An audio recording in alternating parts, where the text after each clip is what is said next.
Hawaibari Teliamura PS Teliamura traffic ইউনিটের ASI Indrajit Debbarma এবং থানার বিদ্যেশ্বর সিনহা যখন ভেহিকেল চেকিং করছিল একটা এসএমএল ভেহিকেল যার নাম্বার হচ্ছে KHORANG 38Z1453 এই নাম্বারের গাড়ি আগরতলা সাইডে তেলিয়ামুড়া সাইডে থেকে আসছিল। এই গাড়িতে চেক করা হয়, চেক করার পর 155 কেজি ড্রাই গাঁজা পাওয়া যায় এবং সঙ্গে সঙ্গে আমরা ড্রাইভারকে ডিটেইল করি। ড্রাইভারের নাম হচ্ছে রাজেশ কুমার, বাড়ি হচ্ছে হরিয়ানা। এখনও ডিটেলস পাওয়া যায়নি, ইনভেস্টিগেশন করে পাওয়া যাবে। আগরতলা সাইড থেকে আসছে। বাজার মূল্য কত হবে?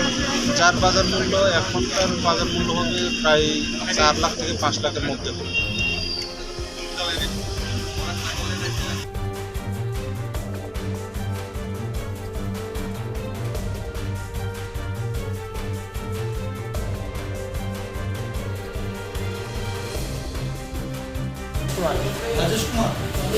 घर कहाँ है तुमका?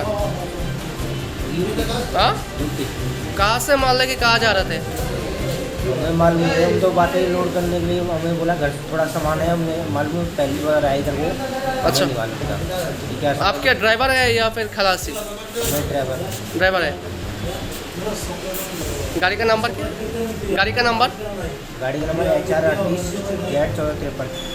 कहाँ से माल लोडिंग किया था? माल मेरे को क्या रात कल आए थे, वो बंदे आए थे, थोड़ा सा माल लेके जाना है। कोई उधर को आगे पता है मोहनपुर वगैरह। अच्छा, कहाँ जा रहे थे आप? सिलचर के लिए बोला था। सिलचर?